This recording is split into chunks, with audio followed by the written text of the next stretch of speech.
Right. Looks like we're good finally. There's two away. Two away on a 3-2 count.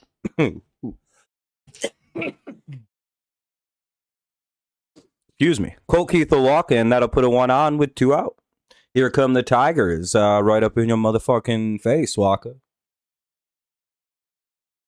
Best team in the league, the Tigers. No evidence to believe that they've collapsed.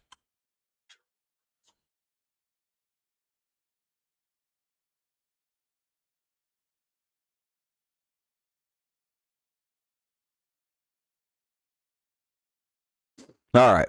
Hey, that'll be another hit. That'll be another man up. We'll take that. Keith will round second and get over to third. It'll be first and third now with 2 away, though. Dingler has himself a rare hit.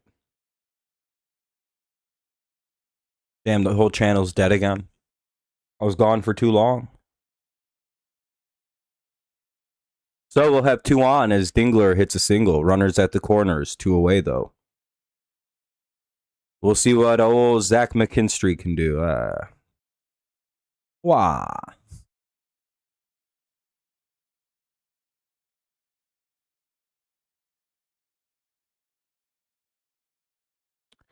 Maybe we'll get a base hit by old Z-Mac attack. Stack up the hits. Crack of the bat. Everybody scatter. Oh, that's some good bars right there, right? Oh, he got out.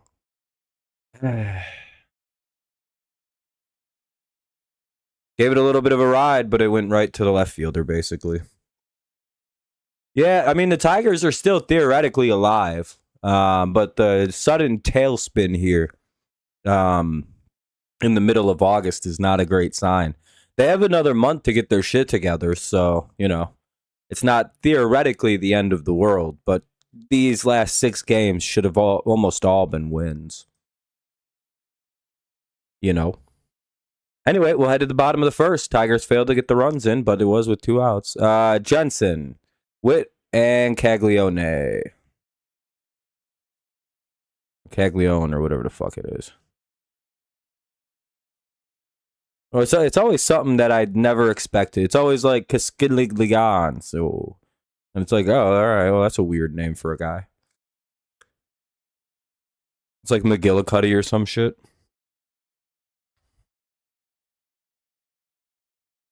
Andrew Sears got called up. I don't know. Lions look pretty good today. Their defense looks solid. Who's a Lions fan here, huh? I thought the pass rush looked quite dominant today. They were shitting on Washington. DJ Reed looked real good out in the secondary, which is a nice sign. He's a very good corner. Probably the player the Lions may need most to stay healthy this year is DJ Reed. He's their best defender in that secondary, probably. That's healthy. The D line was gnarly this afternoon. Fuck it. And they didn't even have everybody, right? Like they didn't have I don't think Hutch was playing at all today. Like, you know, like I don't think any of the like this was like the backups and like role guys, and it's like, oh shit, the Lions have a wildly good pass. The guy on the left side of the line today was a monster. Sears is pitching. Okay, yeah, we need some guys. Yeah, I mean, at least they have DJ Reed. They have one good player in the secondary right now figured out with Reed. But that's, you know. Got to pray to God somebody figures out how to play corners or so. Really just got to pray to God somebody gets cut that shouldn't be cut. That's the Lions' biggest hope. Sears, oh, he's a hard ball thrower, eh? And they're going to get Jensen on the first pitch, a little ground out there, 1 away. Torque with a nice play. Here's Bobby Shit Jr. Booby Mid Jr. is what I called him. You know how the nickname Booby Mid Jr. is caught on? Everybody calls him that now. I started that nickname. Kind of like I was the first person to call Patrick Mahomes. And that's funny. For no reason. That one's funny. I'm pretty good at insulting nicknames like Booby Mid Jr. Strike one. He's going to blast like a 400-foot home run now. I'm be like, well, fuck. The curse of Booby Mid. That'll be a ball. 1-1. One away, bottom one, no score. By the way, if you haven't dropped a like yet, consider doing so. Helps out the stream here early on. Yeah, Rocky Sin's not bad. I also think that did they still have a Meek Robertson? He's not a bad slot corner. I mean, they have decent starters. It's just like you know. And will Brian Branch be back this year? I thought he was going to be. It's just going to be kind of late. Branch won't be back this year. That sucks. Shit, that's going to get down. Oh, it's a foul ball. It's foul ball. False alarm. It'll remain 1-2. Well, fucking, I don't know. I don't think the Lions. Oh, they don't have Amik though. Oh, that sucks. Someone will step up. How is Rakestraw doing? Is he hurt again? He's small enough to go play slot. Getting Branch back will be huge. It's 2-2 on Bobby Witt.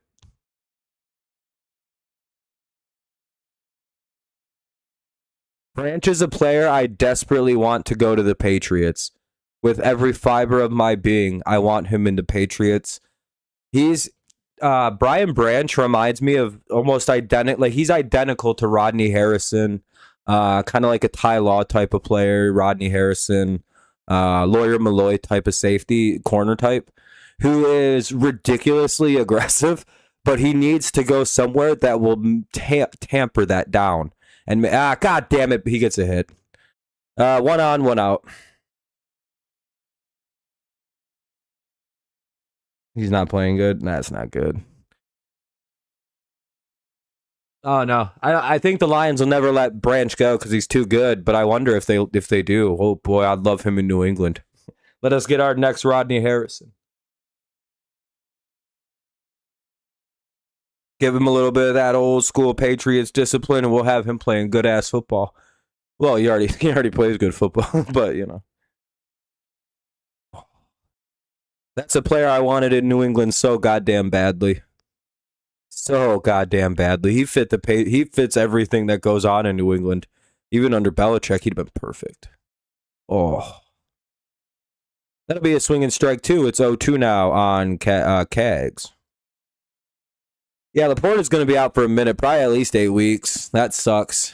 At some point, the Lions are going to have to realize, like Campbell is, that if he's going to want to keep his job long term in the NFL, he needs to stop having full-on hitting practices still.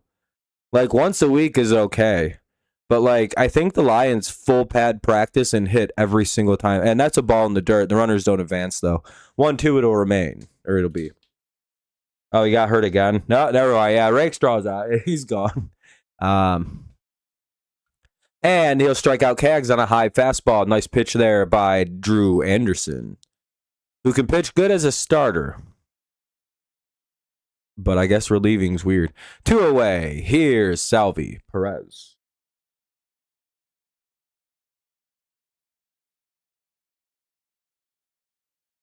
It's fucking hilarious. Skubal can't pitch outside of Detroit.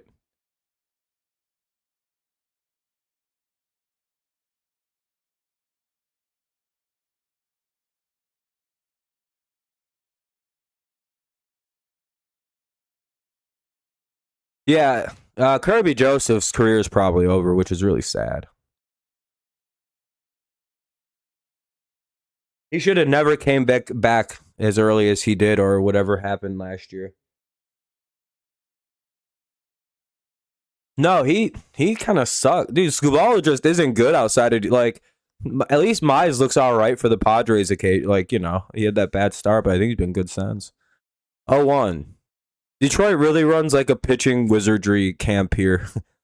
Better's like, I just know how to pitch. If I could throw the ball, I'd be a Hall of Famer. Witt takes off and he steals it. His 34th. Fucking bullshit numbers, dude. Well, I fucking hate Bobby. Dude, I'm so sick of Bobby Witt Jr. 34 steals and he missed like 2 months. That would lead our team by like 20 something steals probably. It's just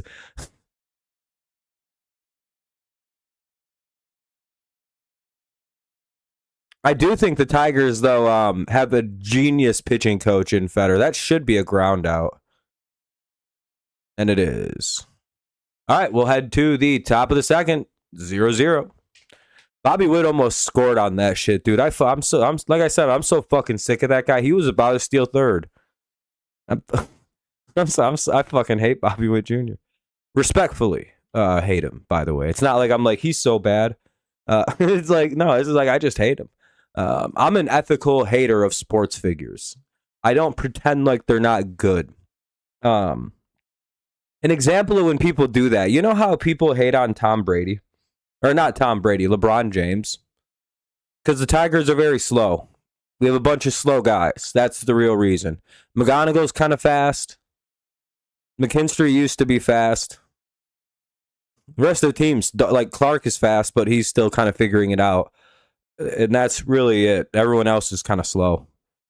It's just like even McKinstry shouldn't even be stealing bases anymore. He's too slow. Whole team's too slow to steal bases. That's really the reality of it.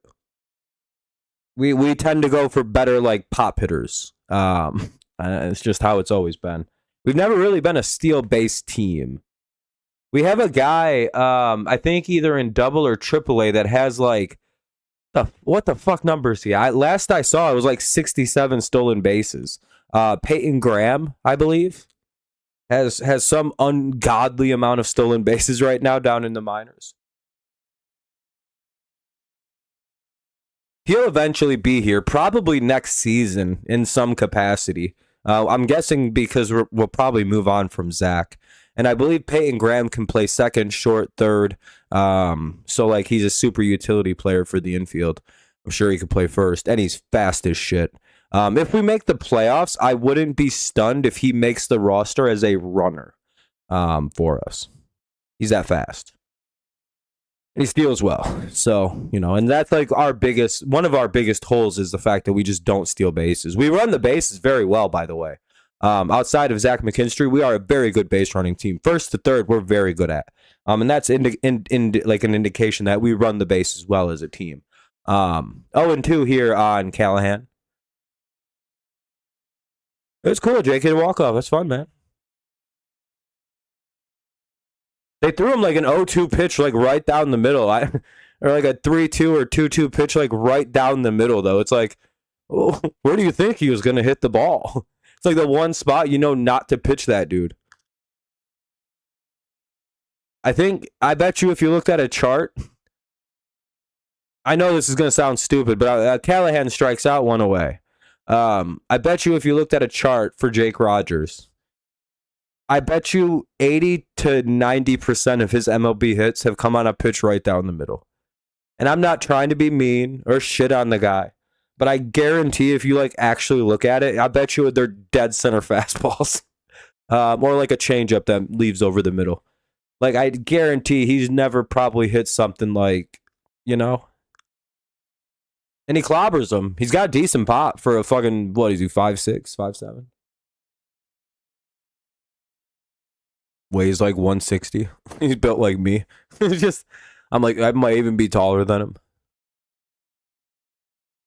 0-2, but you know what Jake Rogers screams to me? Future MLB manager. You know who else does from the current crop of players? Matt Vierling. He screams like a guy who's probably going to be a coach. But Rogers does like immediately, you know.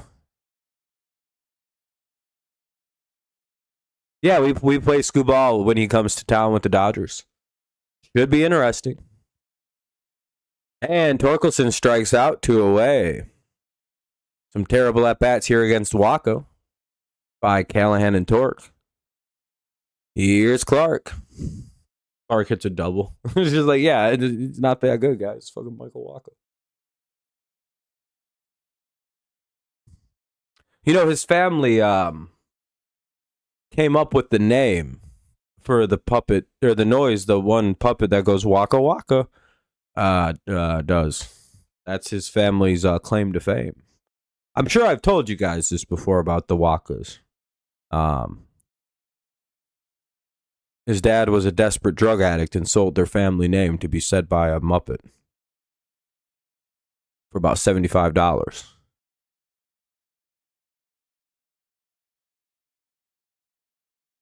Sad story, really. Pasquantino, Lofton, and Massey do up here in the bottom of the second. It's a 0-0 game. Tigers go quickly. Yeah, John, they do. If they don't, the season's starting to really feel fucked. Not over because the American League is so terrible this year. We're still alive. We shouldn't be. Which is why, like, ultimately, it wasn't a terrible thing the Tigers sold at the deadline. Because it's like, yeah, any other year we're done for. But, like, you know, I don't know. Either way, if you guys haven't dropped a like yet, I'd appreciate it. You had no run first inning. Nice, man. Hey, $1,000 is pretty good. That's a good Saturday.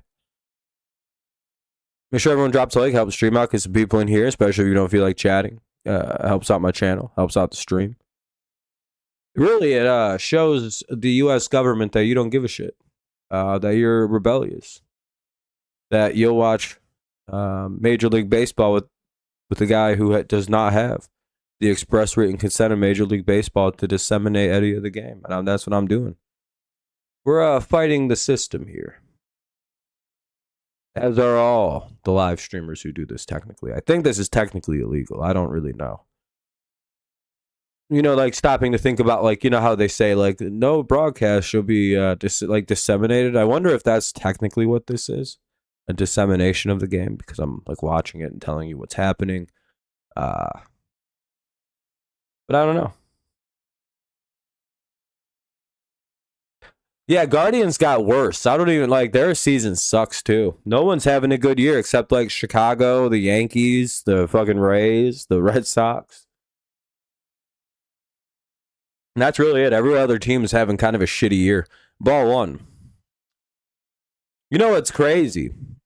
If the Tigers had only blown 20 of the games that we blew, or 7 of those, we have like 28 fucking blown games that I believe have resulted in losses, by the way. If only like 8 of those held, which is still a lot, we'd be an 81 win team and so aggressively the best team in baseball. It would be so funny. It's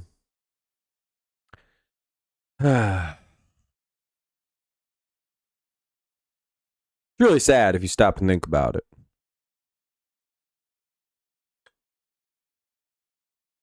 Yeah, literally, like it's astounding to think about how aggressively, like, we're so close, like just 20 better games and we're literally the best team in baseball. It's maddening because it's like the bullpen really has been their Achilles heel this year. Everything else has gone pretty good. We've had good starting pitching all year. The offense is averaging like 5 runs plus a game, which is good. That's the best it's ever been in the Hinch era. Like, I think genuinely, actually, like, this is our best offense we've had since like 2017, probably 2016. And our bullpen finally sucks. It's like, God damn it, dude.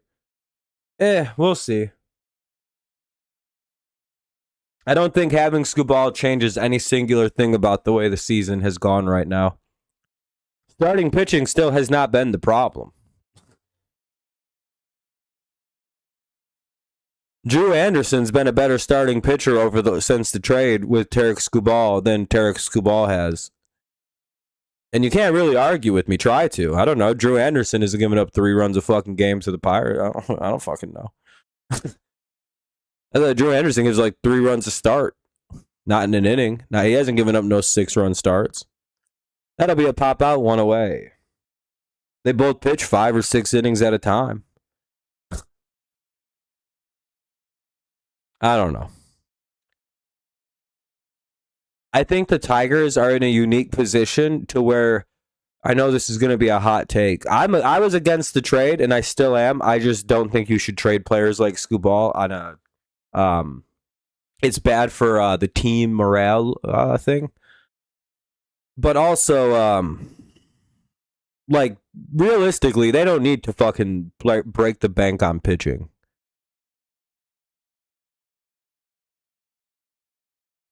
I don't know. You know what I mean? I know that's going to sound crazy, but it's like for a team that just seemingly can call up starting pitchers and every single young one they get is a stud, it's hard for me to bat an eye over a pitcher that leaves, even as one as good as Tarek Skubal.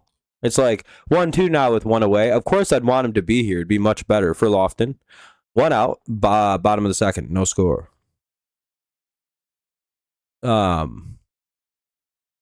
Yeah, there's a chance he resigns anyway. But the Tigers, like realistically, if they put in a salary cap, the one position the Tigers probably should not overspend at is starting pitching, because like they can just develop starting pitchers seemingly like at fucking will. Like Reese Olson's going to be back next year, so like they'll like even next year if they don't get Mize or Skubal back, it's still going to be like some rotation of Job, Melton, Olson, maybe Montero, Valdez. Like that's not a bad rotation of pitchers. And like you never even know, like guys like Sir Wall. We don't know who this Sears guy is. What if he's really good too? They have that. They walk Lofton 1 on, 1 out. They have that knuckleballer who throws an 86-mile-an-hour knuckleball, who's in AAA, AA. He's like coming soon, by the way. So like it's one of those things where you really start to wonder: do the Tigers really need to spend $400 million on that position group when they I don't get it. You know what I mean? Like they have a pitcher who's in Troy Melton who's a sub-2 ERA this year. Like that's wild, dude. It's like, yeah, we replace Skubal with a right-handed version who's younger. It's just, what do you mean you replace Skubal? That's not even possible. And that'll be a lineup by Massey on like the first pitch, 2 away, runner at first, still 0-0, bottom 2. If I was a hater of the Tigers and I saw them not even blink at starting pitching after losing Tarek Skubal, I'd be like, how the fuck is that fair, dude? Again, the only place they've struggled, and that's been all year, is the bullpen since that trade. Offense has been pretty solid. Starting pitching has been just as good as it was when he was here. I don't know. It's a very strange phenomenon, isn't it, with the Tigers? The fact that they just seemingly can shit out starting pitching. Really, they used to be able to shit out bullpen. This year is a weird fucking anomaly. I don't understand what's happened. The entire time under Hinch, we've had a very good bullpen for the most part. By now, it usually settles in and we're rock solid. We're like rock solid in the bullpen at this point of the season, you know? Usually it starts off a little shaky, and then by about mid-August, it levels out and we're unhittable back there. We made the playoffs in 2024 on our bullpen. Lee, McGonigal, Torres. Lee, McGonigal, Torres here. Top 3, 0-0. Both teams still looking for some offense.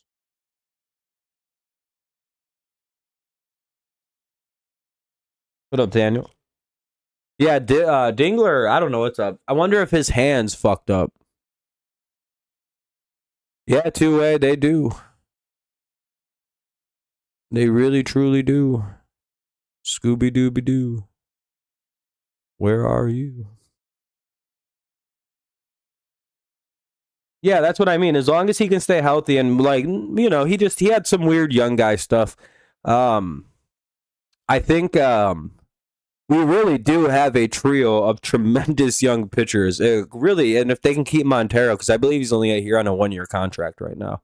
If they can keep Kiter as well, or Cater, that's 4 really good young pitchers. Plus, you can get rid of Valdez and just go get fucking Surwa and have that fucking knuckleballer in here. I think that's a good group of pitchers, gentlemen. Sure, they're all right-handed, but I don't really give a flying fuck. We can get some left-handed relievers, which is what we have. We've got Summers, we've got Herder, we've got Holden. Ton of lefties out in that bullpen. Just get more of them. Fuck it. Really, though, ideally, we fucking can move Montero back to the bullpen. That's what would be so helpful. Yeah, Dingler has been catching a lot. That's a problem to some extent as well.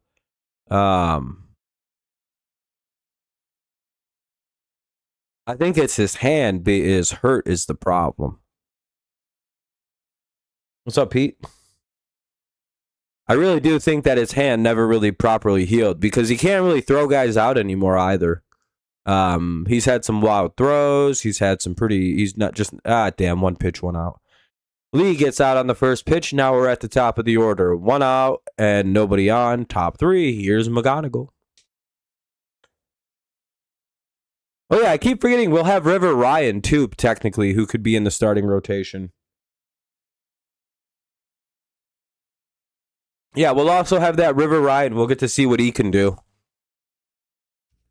He's supposed to be really good. He's actually got good from everything I went and seen. That kid can fucking sling a baseball. He's 28 years old, so he's not really a kid. He's only like 5 years younger than me. I remember that I remember when he was in 8th grade, I was a senior. I was like, that's going to be a good player.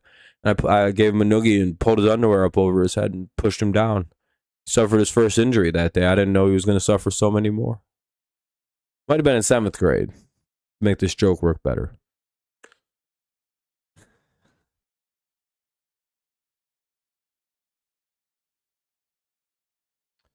The NFL does that occasionally. I think the MLB would never let me do that.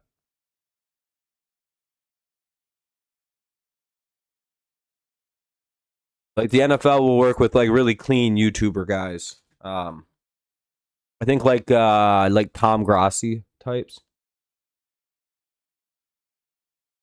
Waka's either or. We either destroy Waka or he destroys us. It's 50-50. You never know which way it's going to go till it happens. I think everybody just forgets about the times where we fucking score 5 runs in the first inning off Waka and beat him off the mound.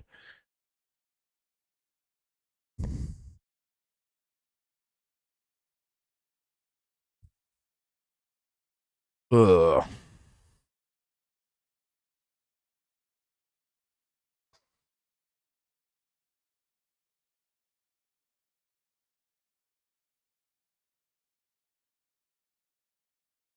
And McGonigal will ground out 2 away. I'll always wonder if I should have watched the Patriots game tonight.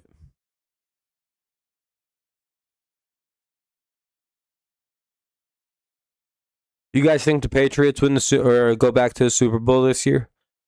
AFC is kind of dog shit. And got no one really to challenge us.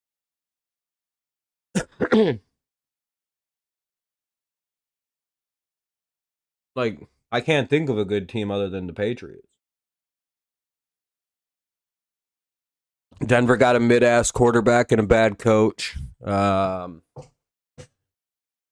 mid quarterbacks, really. The Jarrett Stidham guy who was supposed to beat us. That was funny. 1-1. Buffalo, they're choke artists. Baltimore's a bunch of choke artists.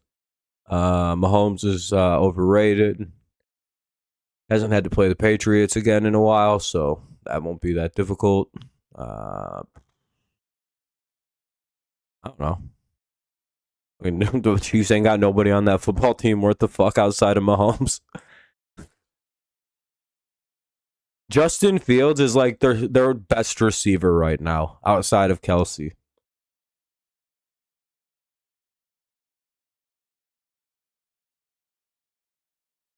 Yeah, Waka could be a lot better, I think, if he was on a better baseball team that had better player development. So I feel like about a lot of these Royals. Like I can only imagine how much better Bobby Witt somehow is good despite where he's at. Can you imagine though? 3-2.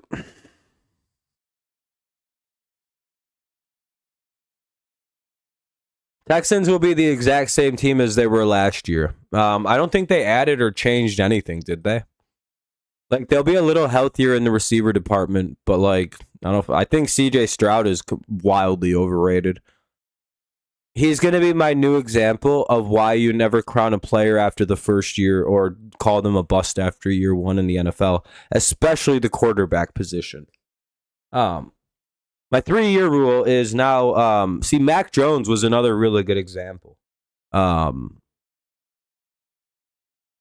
Darnold could be another side example, but you know, Josh Allen is my other side where it's like, yeah, don't call a guy a bust after year one. That's really stupid. Look what happens after year 3. That's when you should really start labeling quarterbacks. Because what happens is some guys come into the league like their asses are on fire, and then they just sort of suck after about year 3. It's because they made a quick adjustment to the league. The league figured out what that guy does. It usually takes a year and a half for whatever reason for some of these guys. But then the league shuts that down. Then you have to see if that player actually has the ability to adjust to that adjustment made to them. And if they do, they'll become a star player in the league. However, if they don't, they start to falter away. Think of Vince Young. Think of I don't know, a whole bunch of guys. Mac Jones. Think of right now it looks kind of like C.J. Stroud's heading down that dark path. We'll see though. We'll see. Maybe something lit a fire under his ass, and now he'll play better. But you can think of Josh Allen as on the other side, right? Bust. Oh shit, this guy's actually pretty good. You know, he's adjusted to the league, and the league's adjusted to him, and he's adjusted back, and he's pretty fucking solid. That's a real thing that happens, by the way. Jared Goff almost died to that. To be honest, he adjusted, then the adjustment happened again, and he could not beat it. The Patriots were and that'll be a home run by Isbell. Son of a bitch, he just serves it right up. Bryce Young is another guy who literally might be a good example of a 3rd year, 4th year development situation. Kyler Murray's on the other side of that. Really good at first. Now it's like, well, Tua, really good at first. Now it's like, oh, now he's the backup for Michael Penix.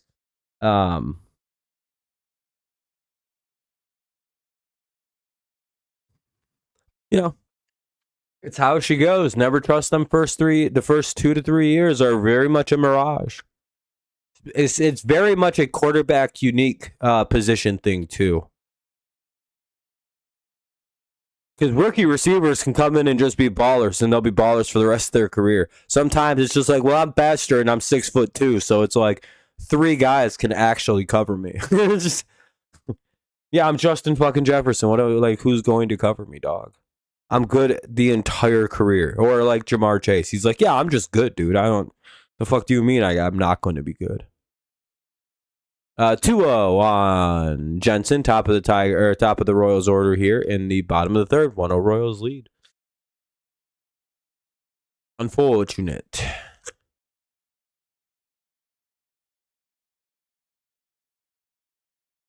Nobody out. Bottom of the 3rd. Hey, there's one away.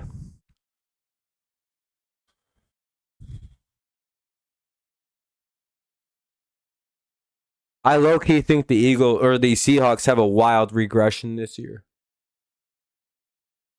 I think that coach and that GM we know gets like a big head, right? We've seen what happens after he wins the Super Bowl.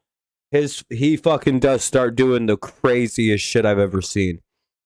And I think their head coach has an ego problem. Where he genuinely believes he's the smartest coach in the league after last year, which is very funny because I think they're about to have the craziest fall off. I think they gave away too many very key players on defense. I think letting Kenneth Walker go was a terrible morale mistake. As the team was kind of built around that guy. I think they trust way too much in their ability to just plug and play guys. That'll be a shallow fly out by Bobby Witt. Should be the second out of the inning. It is 2 away. So watch for the Seahawks to be a regression candidate this year. Again, they get really hot on drafting for like 5 years in a row, and then they win the Super Bowl. This is the same GM who built the Legion of Boom, by the way. We know his tendencies. Now he thinks he's the smartest GM in football again.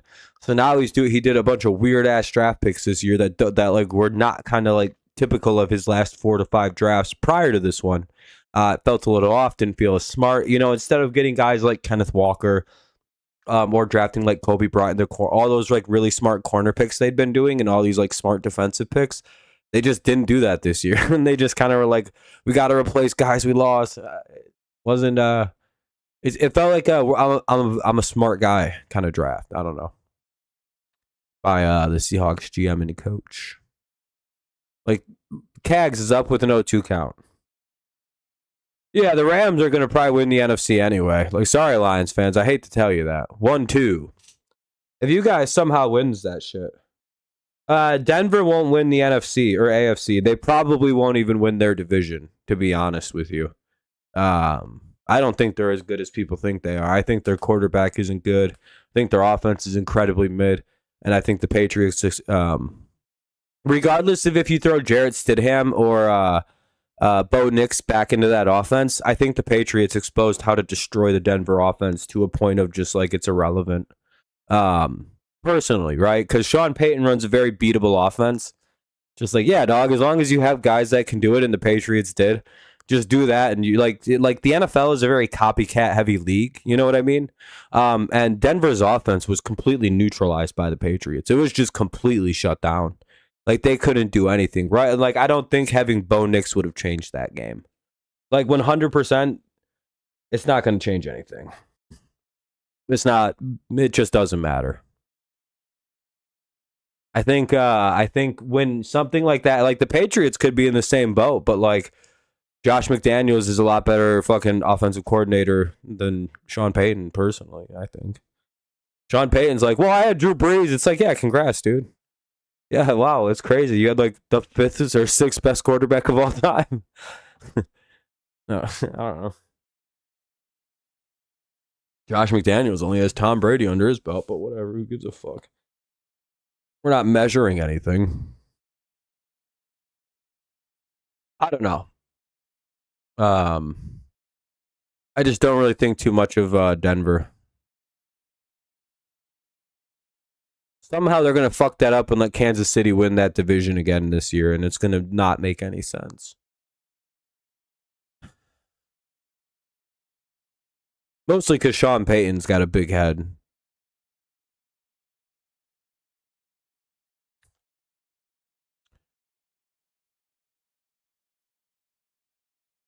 I like Patriots versus Rams round 3 for the Super Bowl this year. And it'll either be an instant classic like the first one. Could be a lot like the second one. Real defensive heavy football game that everybody loves. But getting Dobbins back means fucking nothing. Wow, J.K. Dobbins season is over. What a good run by J.K., but he's out for the year. I still don't know how he's getting jobs. College strike, like so strike. I know he's very good for the 17 carries a year you get him, but like, is it? Again, I'm not trying to make fun of him. It sucks that he like is literally made up of glass. He's a glass cannon. Could be an all-time talent, but the guy literally can't stay healthy, dude.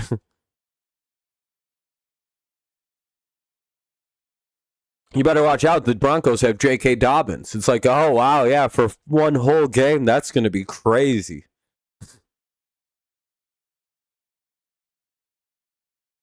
Oh, well, once he leaves the Raiders, anyway.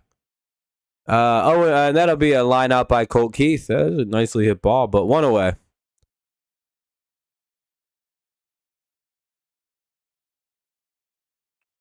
I don't really get the hype on Mendoza. watched him, and it's like, all right, he's like Kirk Cousins. It's just like, all right, that's who he reminds me of play wise is Kirk. It's not terrible. I don't think it's like revolutionary, or he's kind of like a hybrid pocket passer mix, which is like every other quarterback now, right? I don't know. You know what it is? The problem is the last like 3 or 4 rookie classes of quarterbacks have had some real fucking studs in them. And it's really hard to be like, well, Fernando's good too. He's just, he's just not fucking Drake May or Jaden Daniels. Like, I don't know if that makes sense. Or Caleb Williams, or like guys that we're very clearly seeing as like, oh, this is a wildly talented young quarterback. Though I personally think Drake May, even if I wasn't a Patriots fan, I'd probably have Drake May as one of the more talented young quarterbacks now that we've kind of seen how it plays out. That guy's a fucking machine, dude.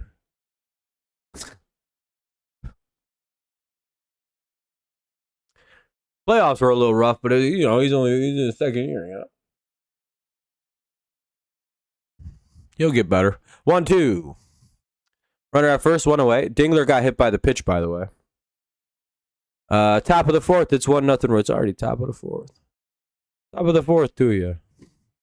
Get it like top of the morning? Because it's not like 4th sounds like morning. 4th, morning. 4th, more. 4, more. It's it's a consonants rhyme, the beginning of the word, because it comes at the beginning, the assonance comes. Yeah.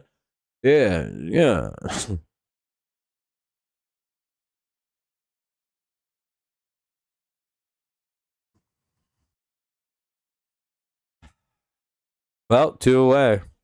McKinstry struck out on a pitch right down the middle. He just didn't swing at it. I'm gonna pretend he just didn't swing at that pitch. It was right down the middle and struck out. No, it has nothing to do with that. If anything, that makes me more impressed by Mendoza.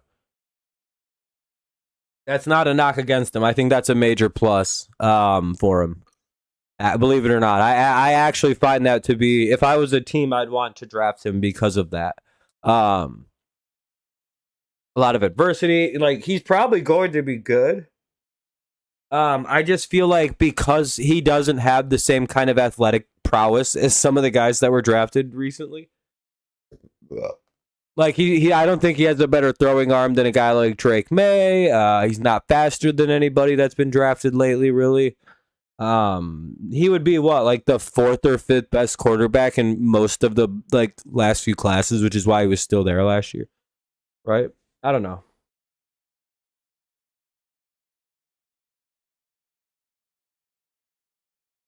If anything, yeah, that's the hype for me. The lack of hype, I don't know. I think it just has to do with he's not in a very strong quarterback class, which helps him. Trust me, I'm very harsh on quarterbacks, though. And I'm usually always right, by the way. I'd just say most of them are going to be trash. And I'm not like 95% accurate. I've only been wrong. And now I'm not even wrong. Sam Darnold just won a fucking Super Bowl. So now I can take one away. I was dead right about Sam fucking Darnold. By the way, is anybody going to give me my credit now? Any long-term people watching this channel? We'll wait for the NFL stuff. If you're a long-term viewer, you would have known that back in the 2018 draft, I said, and I quote, "Oh yeah, Sam Darnold's a way better quarterback than Josh Allen." And I've held on to that. And then in 2021, I had to come to a sad realization that I may have been incorrect and that Josh Allen may in fact be a better quarterback than Sam Darnold. But I said I don't think that should be true, though. I think he can still do it. And now Darnold has a Super Bowl ring before Josh Allen. You know how fucking smart I am, dude? I know everything about football. I'm almost never wrong about this fucking sport in my evaluations. I'm so good at the quarterback position and evaluating talent. It's fucking scary, dude. Oh, by the way, I've also been saying A.J. Brown will be a Patriot for 4 years, but that's just me being a homer. Call it strike one to Perez. Bottom of the 4th, it's 1-0 Royals. By the way, it's a very long-standing thing with me and the Allen Darnold debate, and I can't believe I was correct the entire time. High IQ. I know ball. I know good football when I see it, and I have never seen Josh Allen play good football. A lot of backyard bullshit. Very Cam Newton-like, actually, Josh Allen is, and I think that's okay. I think that's a good comparison. Bills fans will not accept that, even though Cam's a borderline Hall of Famer. Like, Cam Newton may sneak into the Hall of Fame, like as like a last vote kind of thing, just because of that'll be filed away. It'll remain 1-2. There is a notable argument to be made that Cam Newton sort of was a prototypical player for the way quarterbacks were scouted following him being drafted in what, like 2011, 2012, 13. Because you've seen a lot more guys. And the Royals just hit another home run. Fuck, dude. Served it up to Salvador Perez. 2026, giving Salvia a homer, his first of the year. Disgusting. His first in 3 years, by the way. Salvia hasn't homered in half a decade. That's his second MLB home. Actually, that's his first ever home run. Embarrassing. He debuted before. He debuted at the same time as Derek Jeter.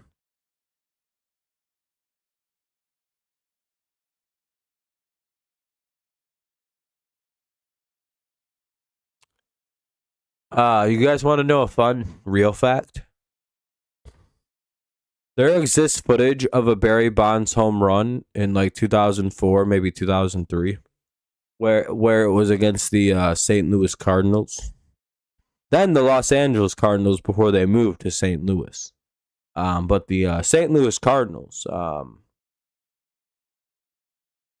they if you watch the home run, it goes into right field. You see a guy leap at the fence for it, and when his back turns and he jumps, and you pause it, you may think you're going crazy. That'll be a foul ball. It'll still be 0-2 on Pasquantino. Nobody out here in the bottom of the fourth of a 2-0 Royals lead. You'll see one young Albert Pujols jumping to make a play at the wall. Isn't that crazy?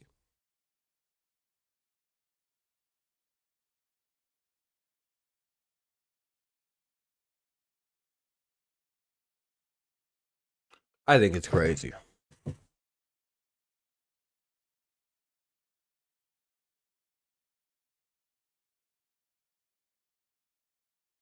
Mostly just because it's Pujols in left field still, or in right field still. He's still an outfielder.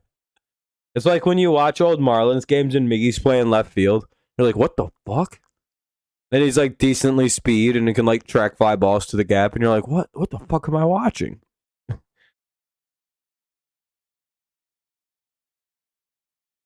By the way, we're at 19 likes. I appreciate that. If you guys could help us out with the likes, get us to like goal 20, I'd appreciate it. Almost there.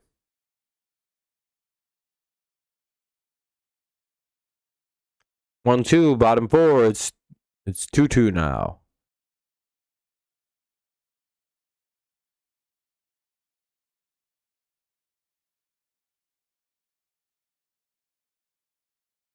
Bum bum bum. Bum bum bum. Bum bum bum bum bum bum.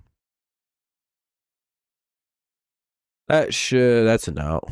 First out of the inning is a long flyout by Pasquantino, a high flyout.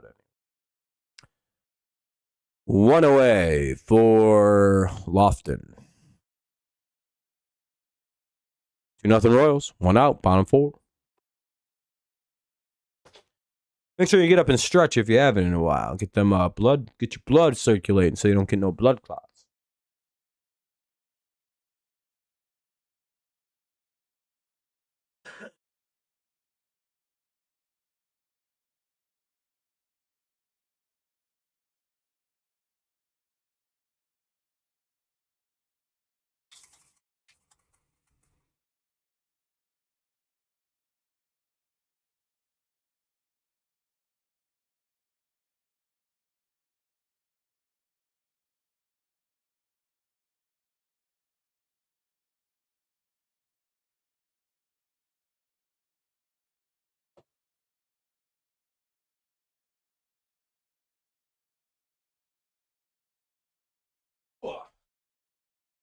One on, one out. Oh, Nick Lofton singled. So now Massey's up with one on and one out. Let's hope for a double play ball. Be right back in 2 seconds.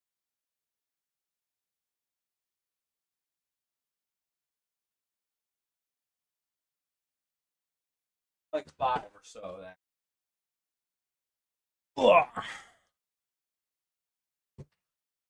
Balls in the dirt. It's 1-1.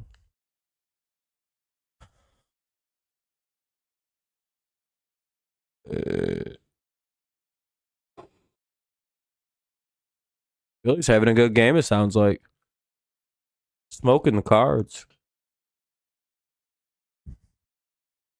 That'll be a line out, one away. Or pops out anyway.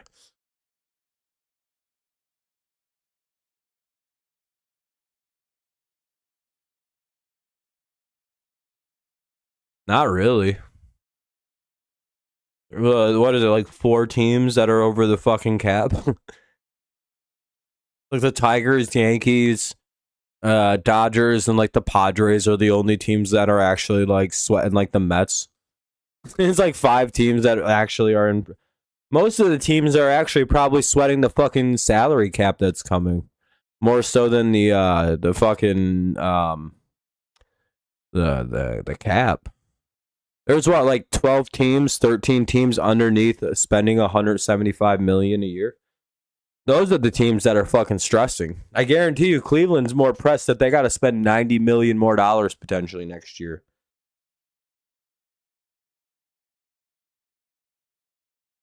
Well, yeah, I mean, guys are fucked about the contracts, but like they're taking a stance. All right, I'll be right back in one moment. Top of the 5th coming up. 7-8-9 for the Tigers. Torque, Clark, and Lee. Be right back. Gonna take a bogey.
Ooh, 2-2 to Torque.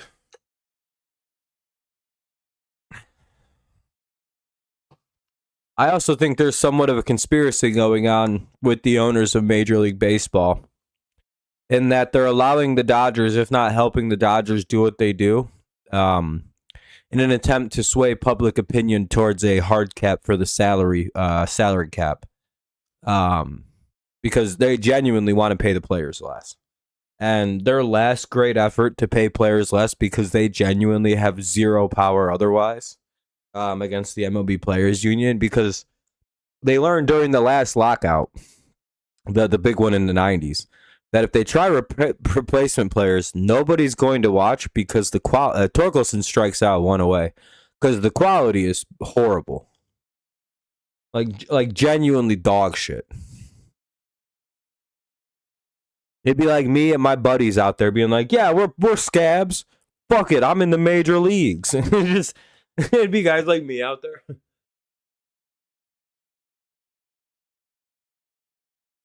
And a lot of in the park home runs. It's just like, God damn, this new baseball sucks, dude. Genuinely awful. 1-1. And so what that taught the players is the owners have absolutely no negotiation power. And they really don't.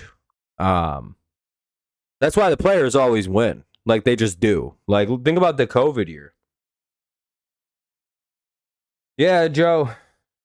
This season ain't been good. That bullpen is ass. Everything else is among like the top 3 in baseball, top 5 in baseball, except the fact that they genuinely can't stop blowing games.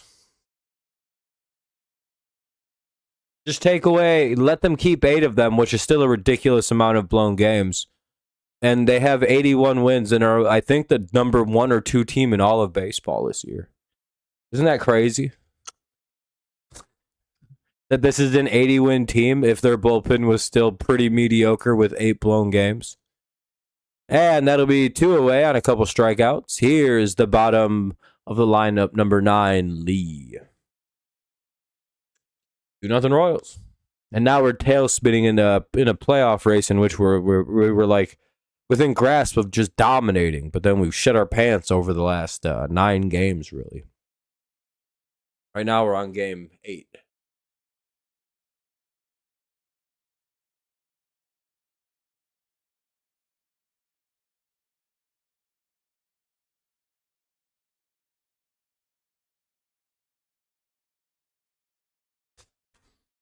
Not their year. Hey, Lee just made it 2-1. Lee just homered. All right. His 7th of the year. That goes into left field. Tigers cut the lead in half. It's now 2-1. Look out, Kansas City. I bet you guys thought this game was going to be easy. Bunch of bitch-ass motherfuckers. Lee bomb here in the top of the 5th.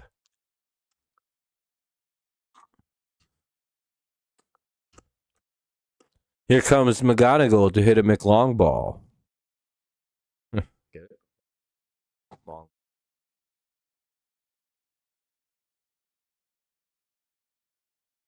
Could be a comedian. I don't know.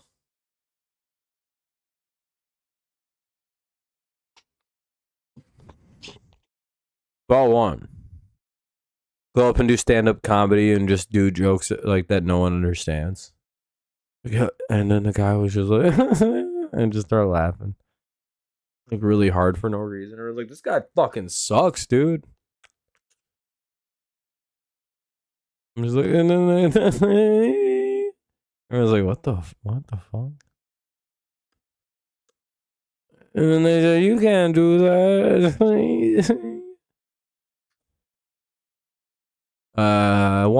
2-1.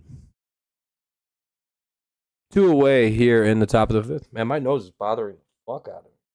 One moment.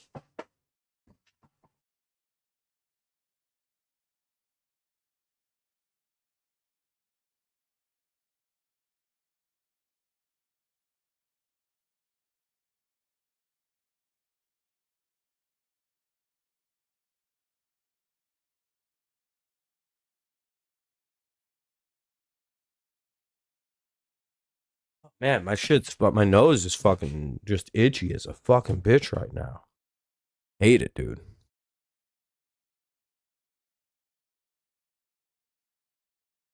Hate it so much.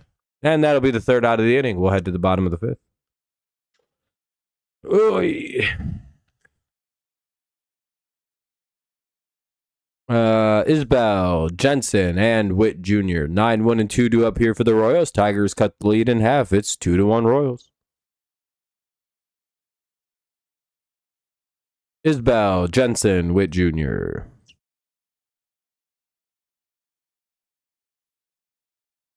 Pretty good group of hitters, right? You know.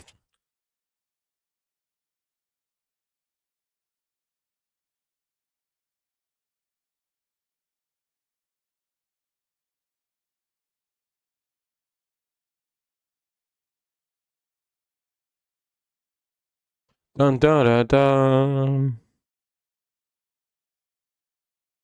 Dun dun dun dun.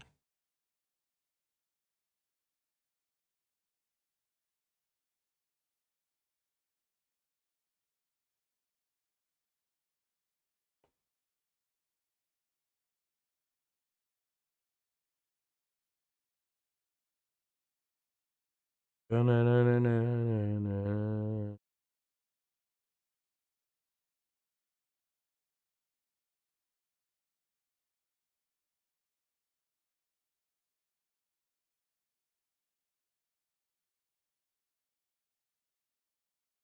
Okay, we hit 20 likes. That's pretty good.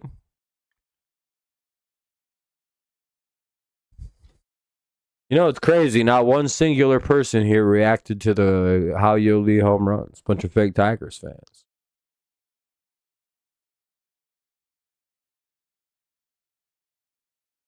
Noticing.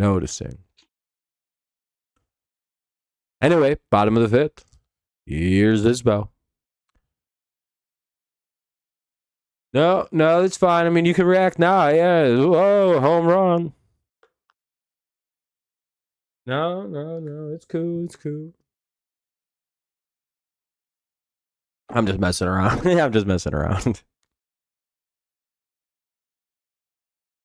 Anyway, bottom five, 1-0. 1-1, not a foul tip. But if you haven't done so, make sure you drop a like, help the stream out, get some more people in here, especially if you don't feel like chatting, which is every single person watching the stream right now.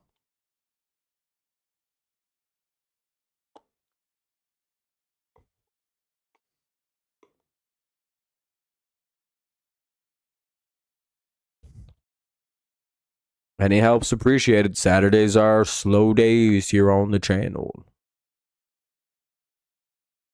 It'll be called strike two, even though if they challenge, it'll be changed to a ball.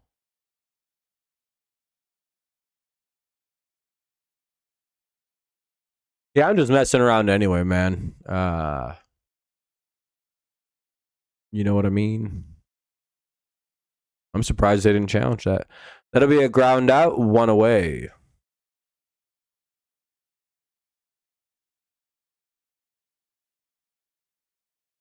What's up, Tanner? Yeah, you're the Casey Mize guy, right? Died. Oh, wait, hold on. Is there no hitter? Is it like a Visa viable? Nah, just all right. Yeah, he got sent over to the Padres. We traded him. He most likely was going to enter free agency anyways, so. I see him heading to the Braves.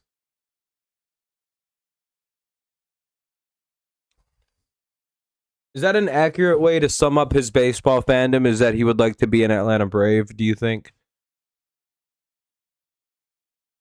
Seeing as he's from that area, I'd imagine the Braves are one of his favorite teams. 0-2.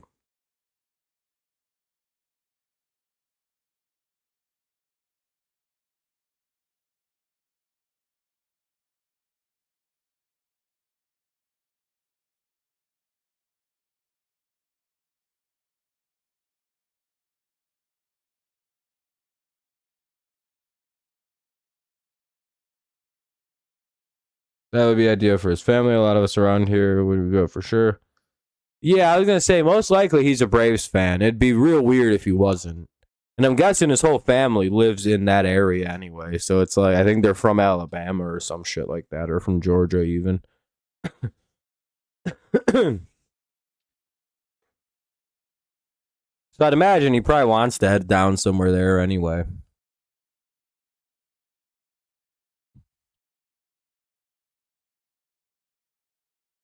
Northeast, yeah, so pretty close to fucking that. I'm pretty far from Georgia, but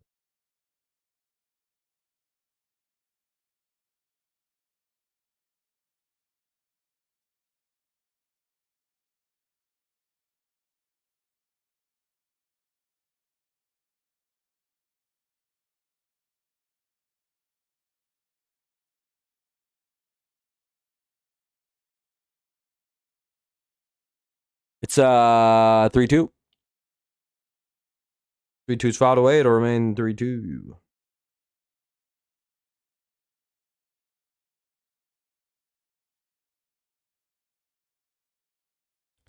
Well, like the Braves, and they'll get Carter Jensen swinging 2 away. Braves are like the only team in the region, really. You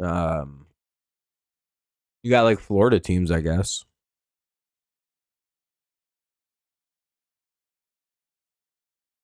At some point, I'm guessing Nashville and Carolina will get a team. I just don't know when.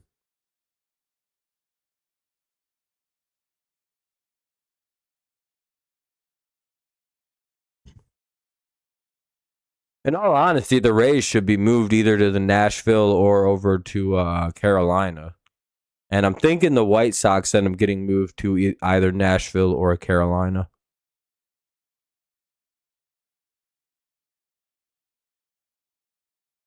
Same city the Panthers play in, basically, but like, you know, they'd be the same idea of like Carolina. Yeah. Hey, they get Bobby Witt again, so that'll be the third out of the inning. We'll go to the top of the sixth. Royals leading 2-1. Tigers here in the top of the sixth. We'll send top six. It'll be Torres, Keith, and Dingler. Top six. It's 2-1. Royals lead. Tigers need to run to tie. Top six. We'll see how she goes. One moment, please. I'm going to go get some soda pop.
We're back.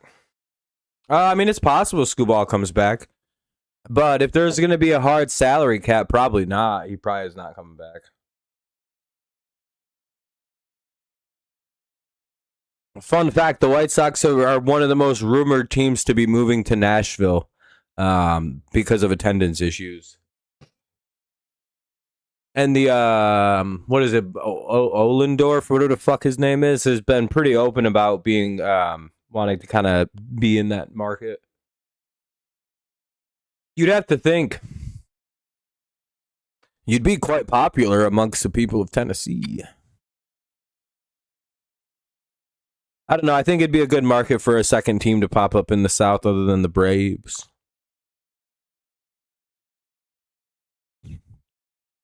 And I guess kind of the Reds if you're in Kentucky.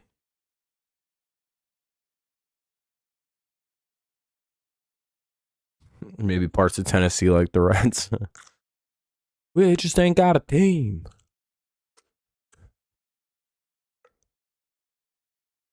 0-2.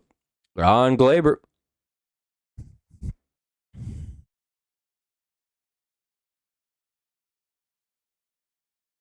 I don't think the lockout's going to happen. I think they'll figure it out like they do most of the times. Every time the CBA expires, everyone's like lockout, lockout, lockout. Because the media is ran and very, very influenced by what the owners of the MLB teams have to say. They run their agendas, they push their propaganda. So every about, I don't know, 8 years or so, when the CBA is up, there's always the threat of the lockout because the players are being unruly. They want too much, blah, blah, blah, blah, blah. Um, so there's always a weird thing you have to always consider. 2-2 on Torres. With these threats of lockout, threats of this, threats of that. Most likely a deal gets done in the 11th hour, and they avoid any of that, like they always seem to do. Damn, Schwarber's bombing. So I don't really care. They'll get that resolved. Most likely it'll be a hard cap, which will suck. Which means the owners have won. But I will also get the salary floor, which is something the owners are completely open to accepting. It's really on the players to be open to a hard salary cap, which they pretty much aren't. That much I will give the owners, the fact that they are very open to the 175 salary floor, I believe. Which is exactly what the players asked for, by the way. They wanted that salary floor. That was called a strike, and Keith will challenge, but so it'll probably be changed to a ball. That was overturned. Ball 1 to Keith.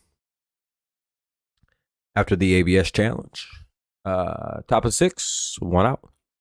So, I don't know. And I also think that, like, there's some purposeful manipulation going on of the public to get people in favor of a salary cap by showing the public what happens when a team that has a lot of money can just freely spend, like the Dodgers.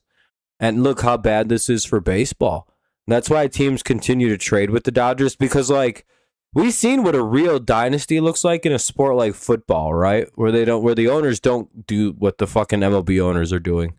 Because the NFL owners still have power over their league. They still have influence and control over what happens. The MLB owners have none. So again, they get real desperate and weird about things. They're a bunch of billionaires that have no control over the situation, and they're freaking out. So they do all these weird backhanded bullshit things. It would not be totally hard for me to buy in to MLB owners deciding to just trade all their good players to the Dodgers, or just let them leave and go to the Dodgers, in an attempt to sway the public to be in favor of a salary cap, because fans have never been in favor of the hard cap until the Dodgers the last 3 or 4 years. Their plan has worked. If it's what I think it is, their plan has worked to a perfection, to the point where now the players look like selfish dickheads if they don't accept a hard cap. It's one of those things where you really have to stop and think about it. Like, who benefits from a hard cap? Why would the players? Like, it's like, oh, the owners want to pay these players less money. Hence the sudden push. Like, I think baseball is a nefarious little bastard sport where shit like this always happens. I'm not a conspiracy guy at all, but that is one where I'm like, man, these fucking owners are so dirty in baseball across the entire history of the sport. It is not beside them to put on this little theatrics to try to finally have some public sentiment on their side, which they have, by the way. In a weird way, other than the Dodgers, all 29 other fan bases are supporting their owners in trying to get a fucking salary cap passed. When really all that's going to do is make it so your team can't keep all their great players and everybody's salary drops quite a bit in baseball. So you got to think, like, who benefits from this sudden push for the salary cap? Who benefits from the Dodgers being a dynasty? Oh, the rest of the owners do, really, long term. Which sucks. But I will say the salary floor is a great thing. Like, teams got to spend at least 175. It'll probably be like, what was a proposed cap, like 295? They'll probably have to make like 350 million as a hard cap, because there are like I said, 5-6 teams over the fucking proposed current cap. But I don't know if they can set us a hard cap that's actually like okay at like 350. Cool, we can all make that work. And then it's really a non-issue because I think literally only the Dodgers are spending that much. I don't even know if it's that much. That way, the Tigers are also not in violation of the salary cap. Because we have a lot of money too, by the way, which is why I'm very anti-salary cap. Because if we wanted to, we could spend like the Dodgers, like 7 teams can. Which is another reason why I'm fairly certain there's some conspiracy or some nefarious behavior going on. Because it's like, what? Why can't the Yankees spend like that anymore? What the fuck happened to the Red Sox money? What happened to the Tigers money? The fucking Mariners are like owned by like Nintendo, dog. They ain't got the money to spend. Get the fuck out of here. I think the Braves are owned by like the Turner Fund, like trust fund. It's like, dog, what do you mean these teams ain't got fucking money? Red Sox are another loaded team. Dude, all these teams are loaded. The only teams that like aren't is like Kansas City. It's like that's like it. Like Kansas City, and even they are owned by a fucking conglomerate now, so they're actually doing way better too. Oh, cool. That'll be a double to start off the inning by Cags. I don't think the Diamondbacks have a lot of money either. That'll be Cags' 23rd double of the year. Not great.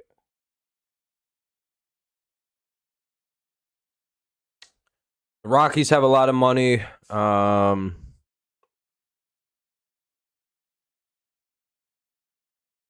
A lot of broke ass teams have a lot more money than you think. Oh, they're gonna do a pitching change. I hate mid inning pitching.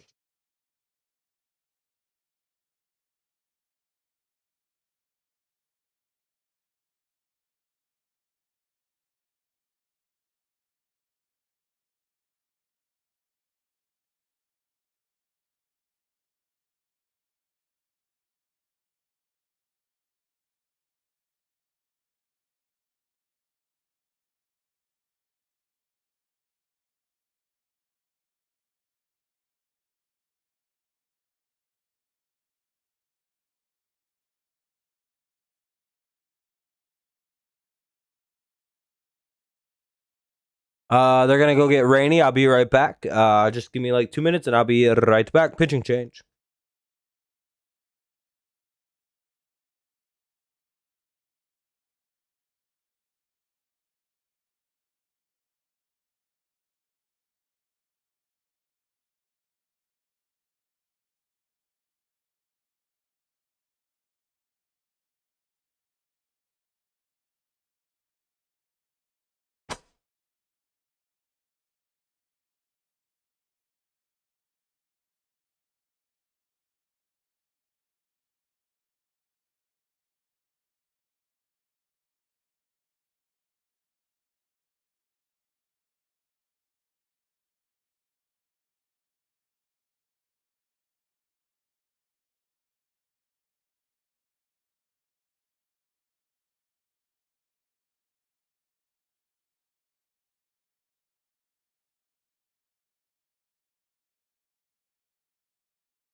That'll be a ground. Ground out, one away, runner to third. Ball one in the dirt. Let's hope that's not enough to get the run in. Don't think it will be. How y'all doing? Dern? Is Dern a funny word? Fucking on your way. Fucking on your bitch.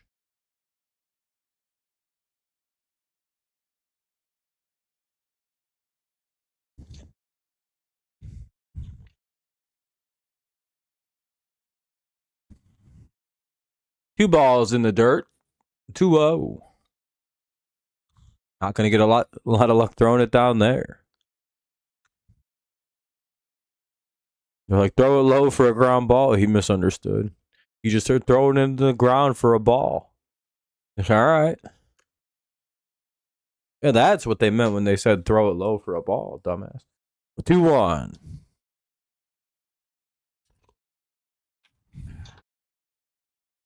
Swing and strike two. It's deuce. Runner at third, one away for Pasquantino, the Pasquatch.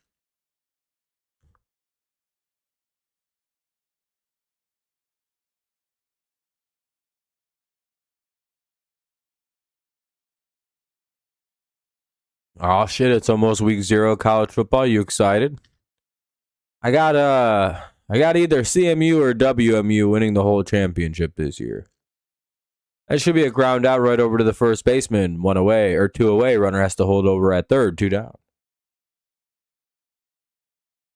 Alabama isn't going to win it. That's for darn sure. I'm thinking either the Broncos or the Chippewas hoist the trophy at the end of the year. Otherwise, it's rigged.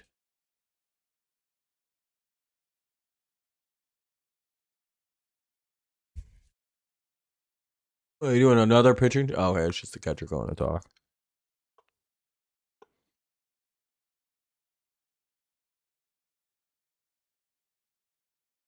Listen, since I don't watch college football, I can claim it's rigged if the teams I like don't win.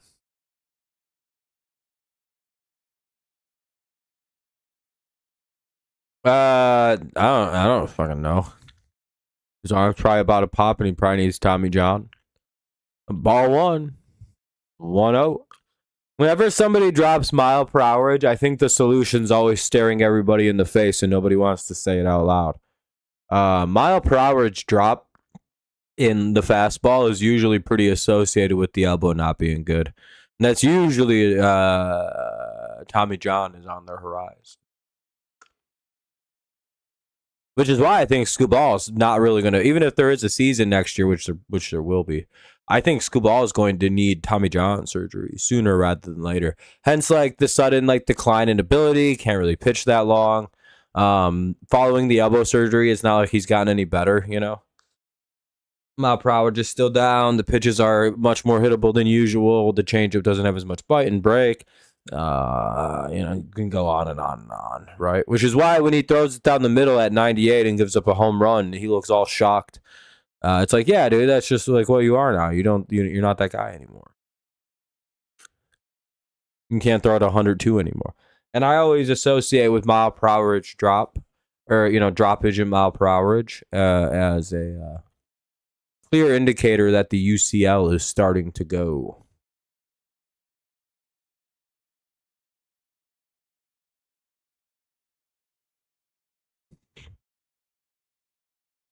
I think it's just the reality that other schools have way more money than SEC schools.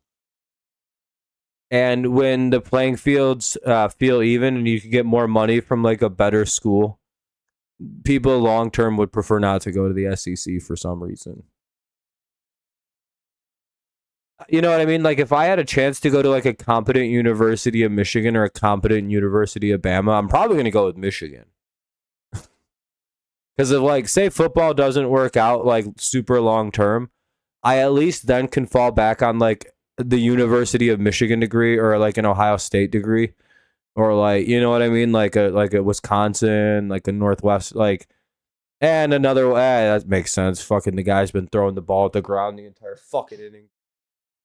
Yeah, great idea. Let's bring in a guy who refuses to throw the ball, not at the ground for some reason. That's like that's like the 9th pitch he's thrown at the ground. It's 3-1 Royals on a wild pitch. Yeah, I've been to the Breslin. I don't know. You know what I mean? Like nothing against the SEC, but them schools like you have 2 people applying to your law firm. They both went to a pretty decent graduate, like a pretty decent law school. But then you're like, all right, well, what's the separation here? They both perform very similarly at both levels of college. So you look at where they went to undergrad. One went to the University of Michigan. The other went to Tennessee. You know what I mean? I don't fucking know. Michigan State played somebody. McKinstry, Callahan, Torkelson. I probably win like 2012, dog. I'm not going to remember that shit. Maybe 2013 at the latest.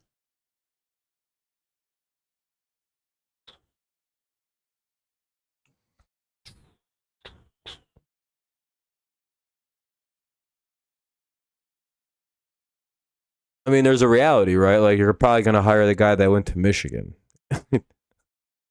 Well, all right. Well, this is probably a lot more achieving of a person that went to the University of Tennessee.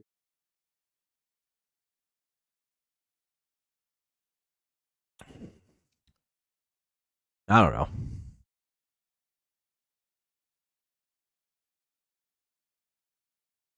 Yeah, MSU's pretty trash. They're all fun. Don't they have like problems though with like bowl eligibility now? Because they use like an ineligible player, some fucking dumb shit. McKinstry, Callahan, Torkelson, 3-1 Royals, top 6 or top 7.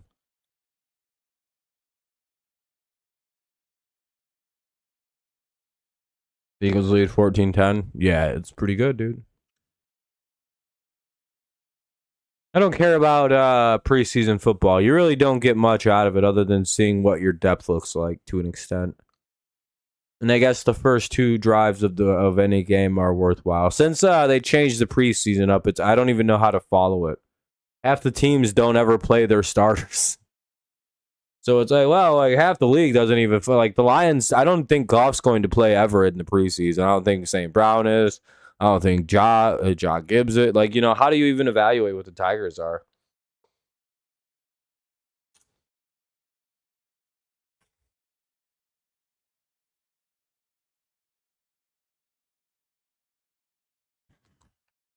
Ball 1. Yeah, Tigers are having some problems. 2-0.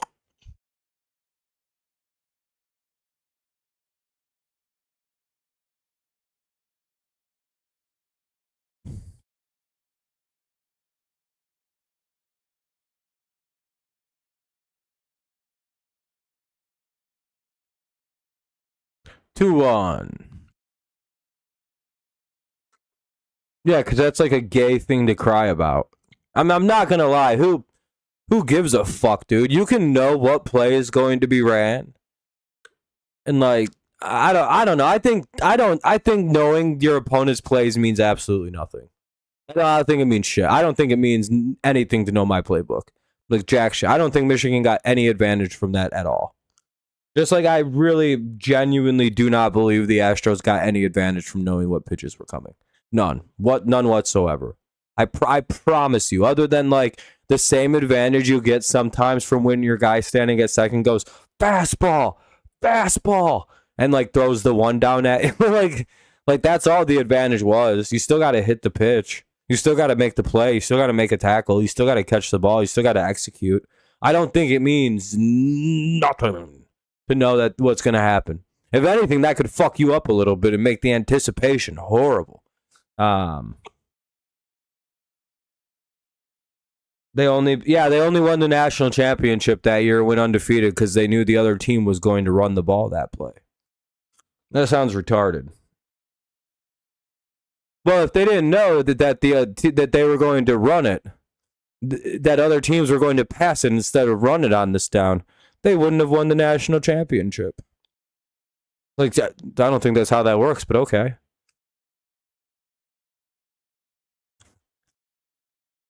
You'd think if all it took was deciphering a team's playbook to win all your games all the time, you think this would have happened more than one time. Anyway, Callahan has a double with one away. Tigers have one on, one out here in the top of the seventh. I don't think sign stealing is a big deal in professional sports or any level of sports, to the point where it should be anything more than maybe like a light fine, I guess. I think people overreact to it. Do you remember the season after the sign stealing scandal for the Astros, and then Zach Greinke spent the entire year telling the batter what he was going to throw? He'd just show him or say it, and then he'd throw it, and then the batter still couldn't hit it. Doesn't that kind of go against the idea that if you know what's coming, you're going to succeed? Like, literally, I think Greinke had like a 2.7 ERA that year, by the way. He pitched lights out. It was one of his better years with the like later Astros. I'm not even lying. Look it up. He was just forecasted pitches, just shitting on people. And you have to explain to me then how it matters at all if you know what's coming.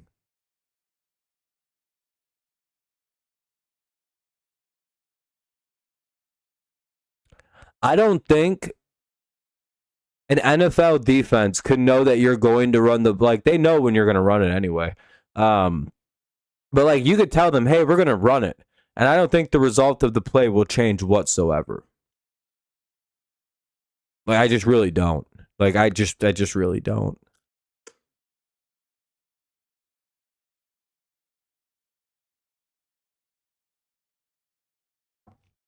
I think that a lot of people fall back on things like sign stealing as a way to make themselves feel a lot better about their teams losing. Because no one ever talks about how the Yankees stole signs, how the Red Sox stole signs that year, how the Royals were doing that, how like 19 other teams were probably stealing signs or some shit like that. It's only a problem because the Astros did it, right? Right. It's only a problem that Michigan stole signs because they won the championship. I guarantee you, sign stealing happens more at football than people will ever talk about. It's just no one actually gives a shit other than crybabies. Like the Yankees who got in trouble for the same thing. That shit was so fucking funny. The Yankees like cried so hard about the sign stealing. And then it was like, and the Yankees did it too. It was just like, well, fuck the Yankees. Dude, that was still so fucking funny. They're like, and they may have done it worse and longer.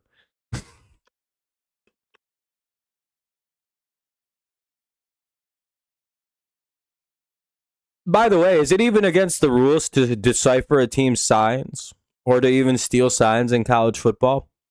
Or is it like a very weirdly specific way they went about it against the rules, so it's technically cheating? Would not care. Sign stealing happens all the time in baseball. It's literally one of the most common. That's why you're supposed to change your signs every like one or two innings. You know, in Little League, we changed our signs every 2 innings. Do you know how dumb of a scandal is sign stealing? If you think if your signs are so fucking repeated that they're stealable,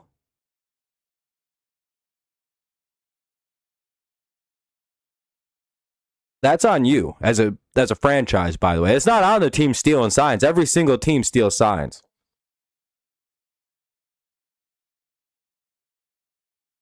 I don't think that matters. I literally do not think that matters. It is hilarious, dude. If like, and I know, like, dog, like, like, hey, they know you're gonna run the ball. It's just like, oh, cool, dude. I guess.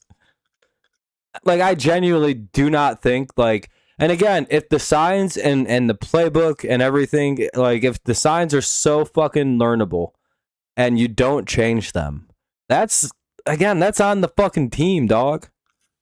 That's getting their signs stolen by a team that clearly knows them. Change them and make it secret. Relay them non-digitally, like fucking idiots. Like, make different stuff. change what your tells are. Clearly, they've cracked your codes. If you get signs stolen for more than 2 games, you're a bitch-ass organization that deserves it to some extent. How'd they figure out that this was fastball? Well, I don't know. We've been doing it all season. How'd they crack the code?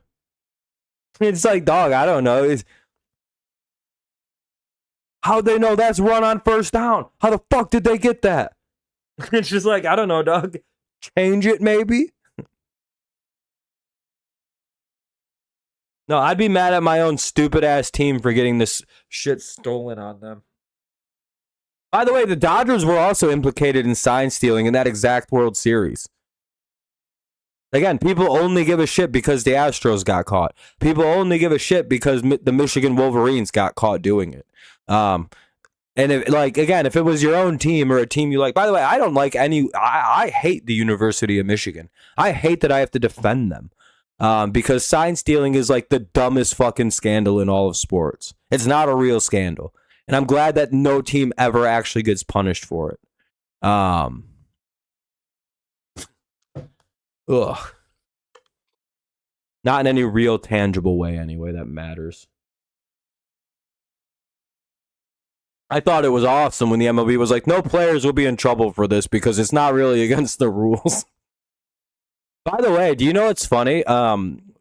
The only thing that actually the Astros did wrong in the sign stealing scandal was using a camera to record the signs and then relay them. Nothing else other than using an equipment to do so is banned. By the way, do you know a team is allowed to take a trash can and bang the shit out of it for what pitches are coming? That's not against the rules. You're allowed to screech what pitch is coming. You're allowed to make whatever noise you want to alert the pitch of what's coming if you crack the code.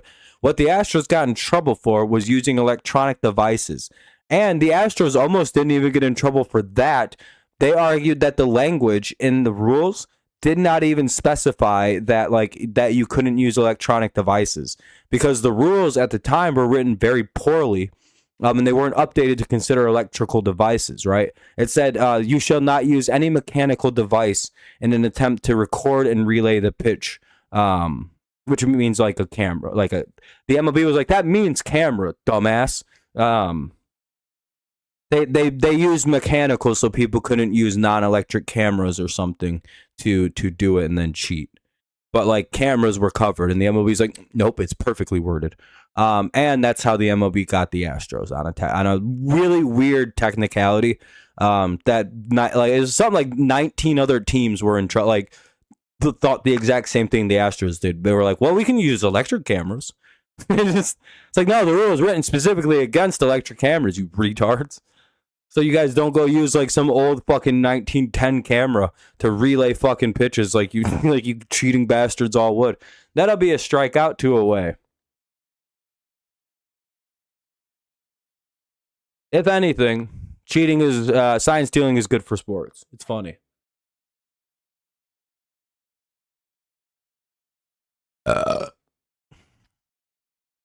Sign stealing is even less of a fucking scandal in baseball to me than what the Patriots did.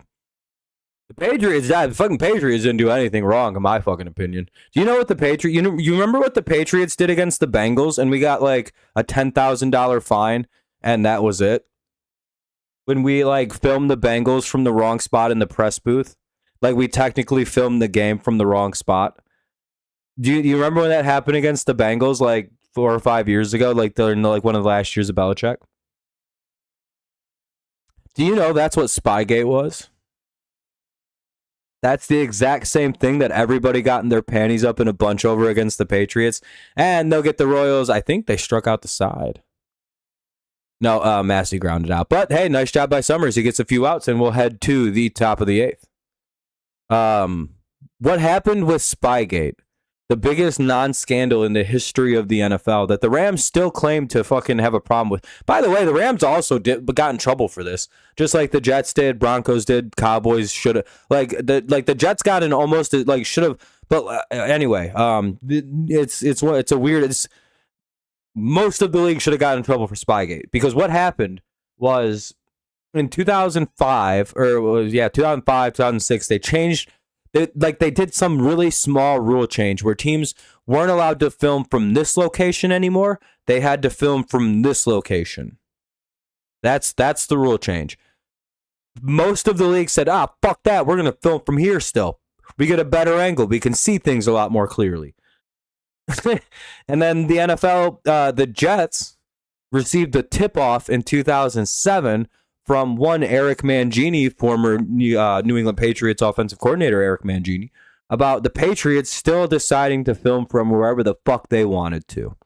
So the NFL came and investigated them and the Patriots, by the way, and found that both of us were in violation of the new rule. They found that most of the league was in violation of the new rule, basically telling Goodell to go fuck himself about his dumb new filming spot rule. And so they made an example of the New England Patriots, a wild example for a fucking a nothing burger fucking actual violation. Bountygate is actually a billion times worse because it was like injure players. Nothing the Patriots have ever done is actually that bad. Fucking Deflategate.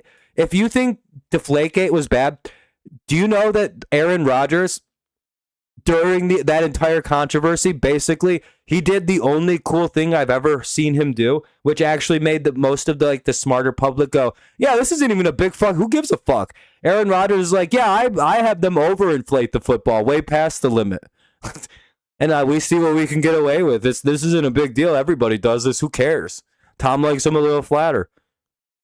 So I like them super overinflated. And everybody went, oh yeah, that's not even a fucking problem. And then what was the other thing we got in trouble for? The fucking Deflategate was a fake one. There was a third thing the Patriots got in big trouble for. That was very retarded.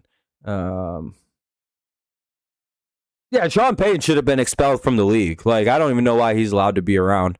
0-1 to Lee. Our boy Alex Lang is in the game.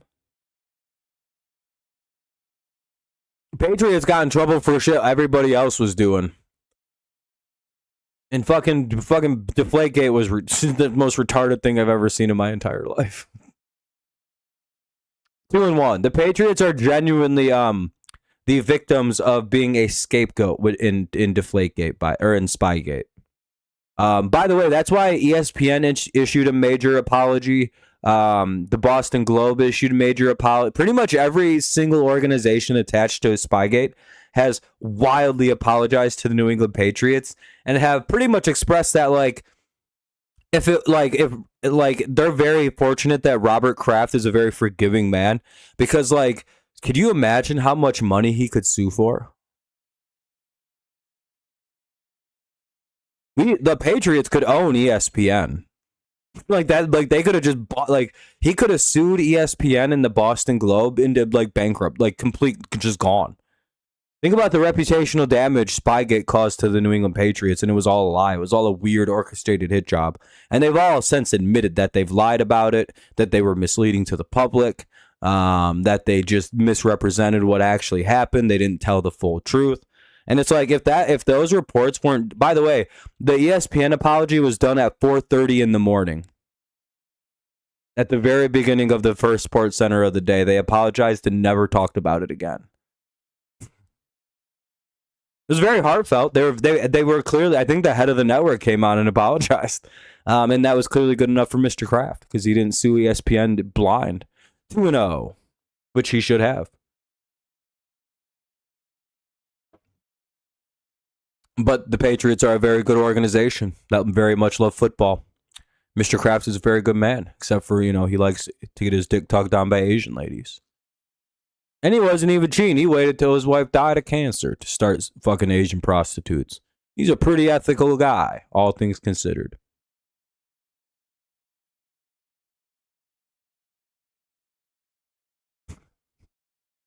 Fucking creep. Still don't know why I didn't see the Boston Globe into fucking bankruptcy. He probably just likes reading the shitty magazine. Fuck, that's a pop-up. Rough night for McGonagall, 0 for 4.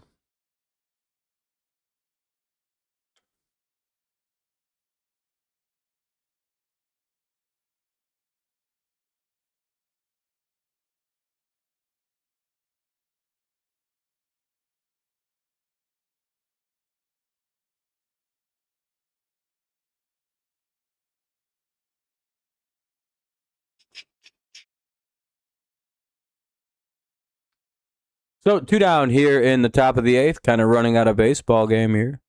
0-1 to Torres. 3-1 Royals lead. Tigers offense slacking here today.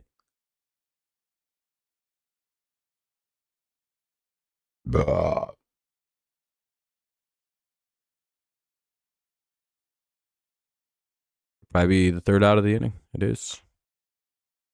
Torres will ground out. We'll head to the bottom of the 8th. Not great. Royals have a chance to build up a lead here or send us to the top of the 9th. Of course, we're playing the Royals. What the fuck am I talking shit about? Yeah, of course, Cleveland gets to play.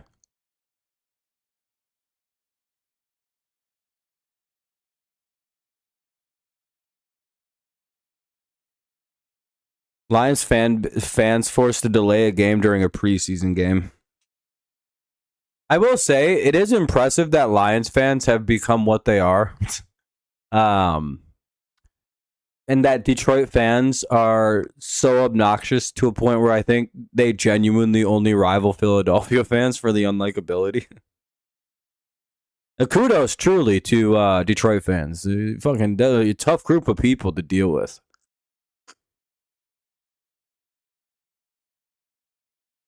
And again, this isn't a shot at the fan base, but you know what it is? I think there's a large part of our fan base who root for the University of Michigan.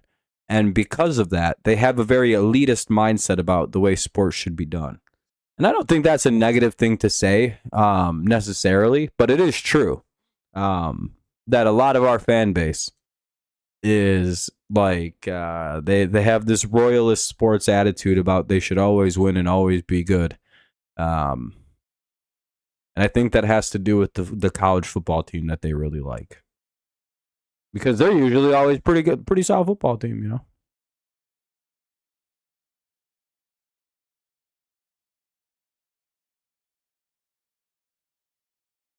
Which is why when Detroit sports are kind of bad or not that great, that the fans are like damn near lovable.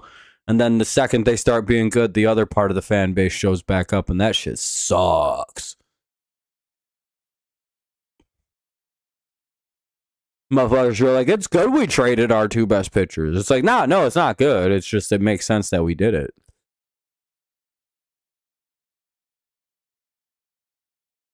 Motherfuckers were calling me a fake fan because I didn't want to trade Skubal and Mize and give up on the season. Like, no, man, we're like 2 games out the playoffs. Why don't we just keep fighting? It was like, dude, it's over. Just like let it go, man. You'd rather just win today and then not have prospects for the next 2 to 5 years? I'm like, yeah, that doesn't really help us next year when we're like projected to be a World Series contender. I don't think it's a good idea to do all this. And they're like, you're so short termed. I'm like, who the fuck are you? Who the fuck are you telling me I'm not a real fan of this team? You know, fuck you. We just always need more prospects, bro.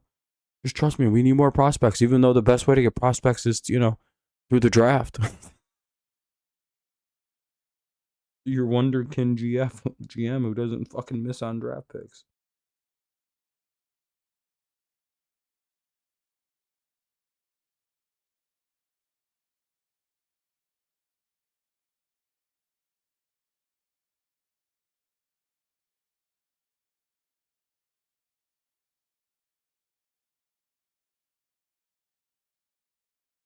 Aye.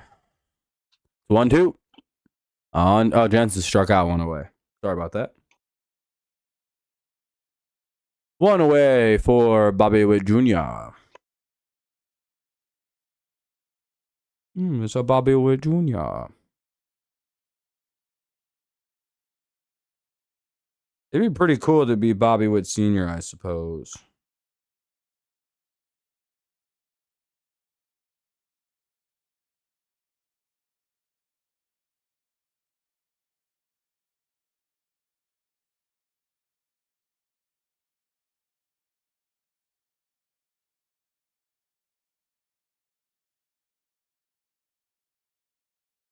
It's 0-2.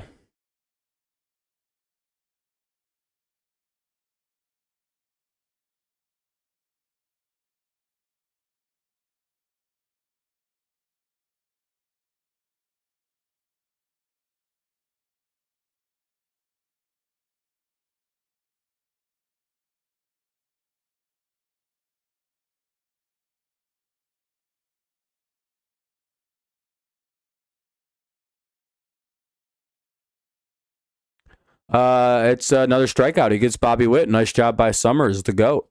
2 away.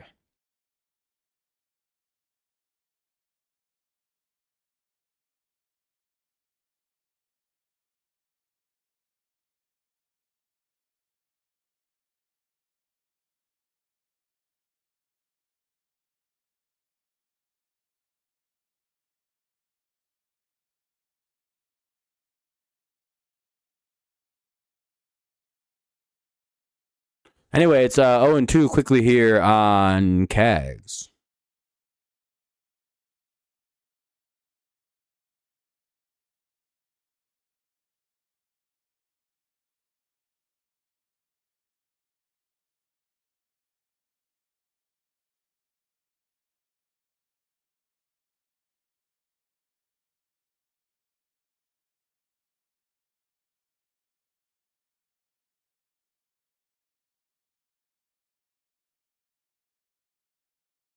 Oh, and 2.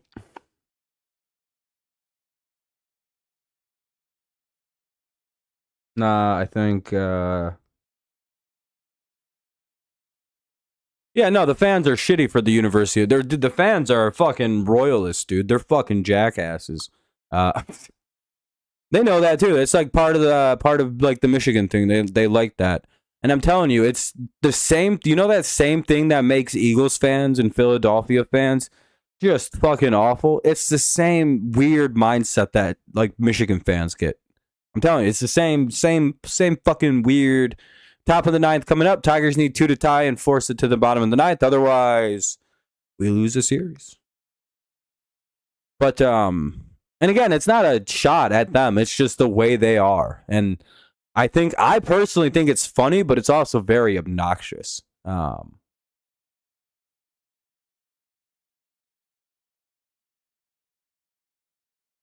But I do find them quite funny. I will give them credit. They're a very funny fan base. They talk a lot of shit. They're very obnoxious about it. And I think I do enjoy that to some extent. I do think it's funny. And I do think it's very funny out of the Detroit fan base that the way they behave. I think the Eagles are also a very funny fan base. I enjoy obnoxious fans. It's just they're fucking obnoxious dickbags, you know. It's just the reality of it. Kimbrell comes in to pitch. I'd rather have them rooting for the Tigers than against, if that makes sense. I'm glad they're Tigers fans. But boy, are they annoying. We'd be a lovable baseball team if it wasn't. We'd be a lovable sports city if it wasn't for about half the fan base. And that's a real damn shame. That's it. I think we'd be more like a Milwaukee team, like Milwaukee teams or Minneapolis team or Minnesota teams, if it wasn't for the Michigan fan base. We'd just be well liked. Like, you know, I really like them guys. But everybody knows there's this weird problem where like half the pit, like if the Pistons are good, half the fan base wants us to turn into fucking brawlers for some reason. They're like, yeah, but what if the Pistons just started doing UFC moves to guys? Everyone's in the city goes, that sounds pretty cool to me. It's just like, wait, why are all the fans so violent? We don't know how basketball works. We don't know. You just tune in when it's.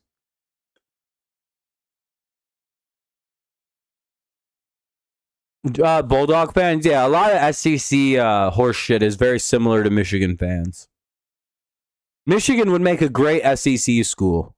just fucking around. I know they are like a definitive Big Ten member, but like, they would fit in very well in the SEC. The fan base would be very fun to watch.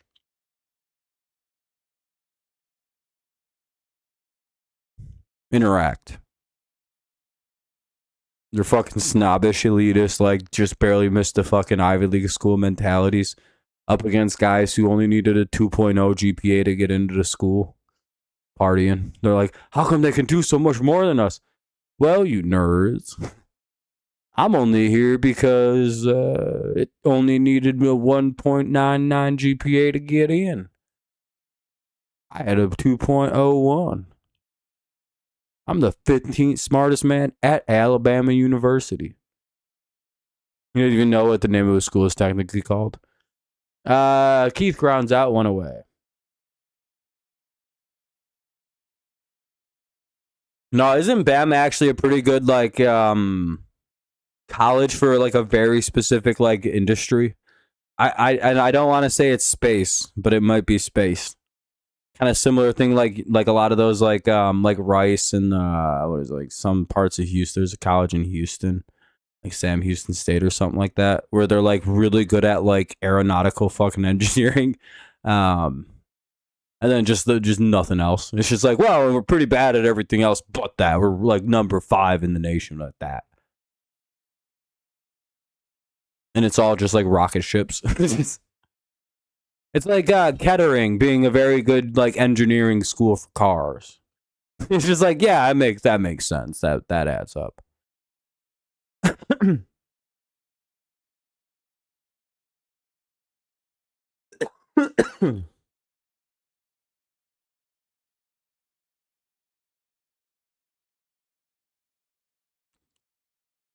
And Dingler go. Oh, that's not a strike. He should challenge that.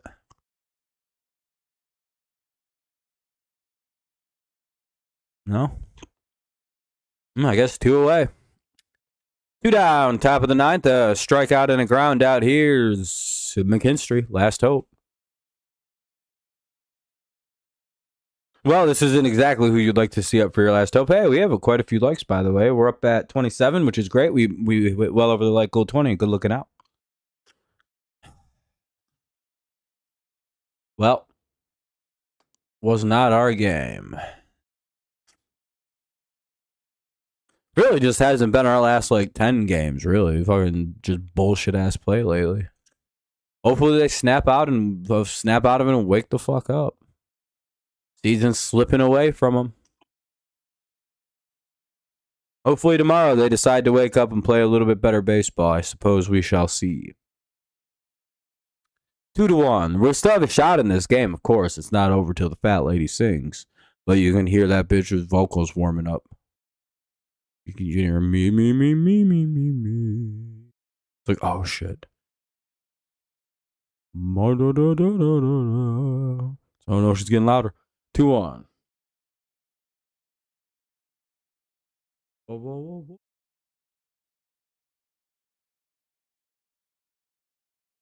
It's a 2-1 count.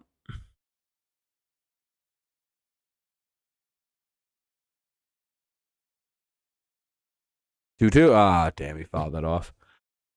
Oh, shit.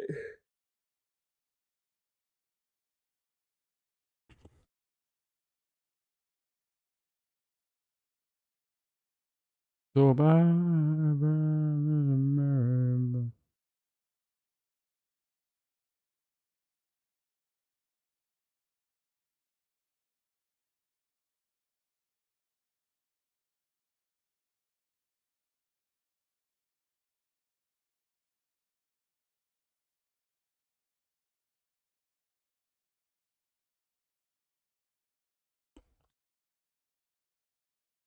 2-2.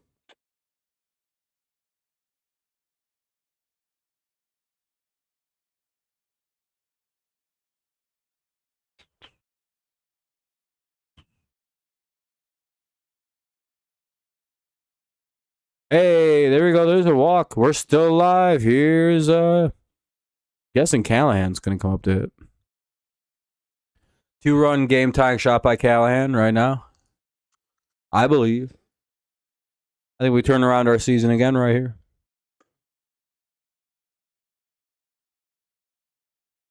One on, 2 down. Callahan and probably at the plate. 3-1. Royals lead. That'll be a swinging strike by Callahan. Fuck. Can't give up free. Can't give free strikes.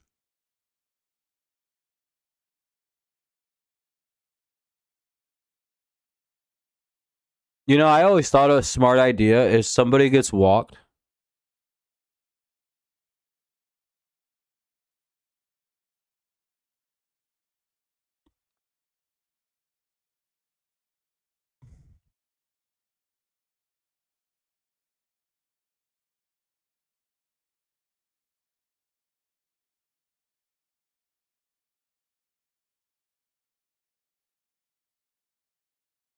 Callahan will go to second. It's 0-1. Oh, on a bulk. Never mind. That's a bulk. Runner advances. It's 0-1. I think it should be 1-1 now, right?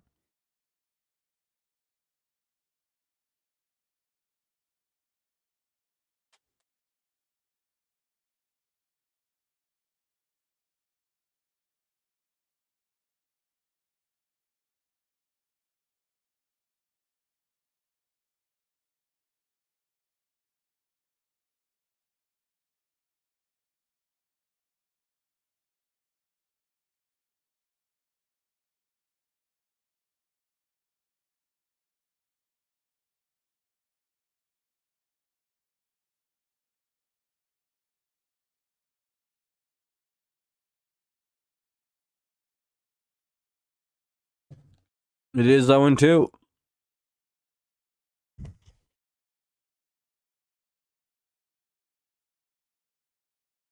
A lot of breaks for the pitcher, man.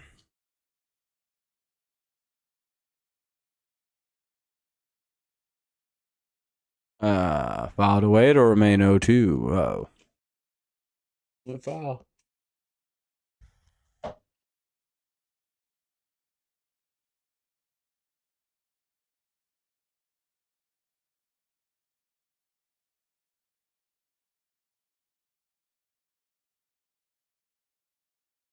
Fouled it away. It'll remain 0-2.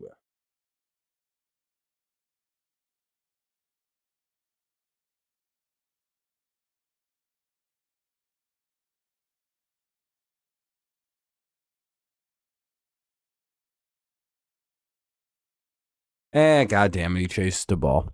All right, well, that'll end the game. GG's to the Royals fans. Tigers seem to be cooked here. We'll try to avoid being swept tomorrow, but who knows, right? I don't got anything. The offense sucked. The pitching was all right. 3-1's a game you should be able to win. All right, though. I'm going to get out of here. Hopefully tomorrow they play a little better, but, you know, the odds always feel so low. Quick game tonight. 2 hours and 7 minutes. This is like, that was fast. All right, though. I'll see y'all tomorrow afternoon for the Tigers. Let's see if they can't at least avoid a swept and somewhat stay alive. Home run tonight by Hao-Yo Lee, his 7th of the year. The whole offense, basically. Pitching wasn't bad. Drew Anderson had a pretty nice start. Bullpen wasn't so bad. If only the bullpen could pitch like that all the time, we'd never lose. All right, have a good night, everybody. Thank you so much for watching. Hopefully you have a good rest of your weekend. If I don't see you, have a good rest of your night. Plenty of time to go do something. Game ended pretty early. Have a good night. Peace out. Go Lions, go Patriots. And, of course, it's always go Tigers, even though they're tail spinning out of the playoffs. Maybe they'll pull out of it. Who knows? Thank you too, kid. You have a good night, man. Have a good night, everybody. Peace out.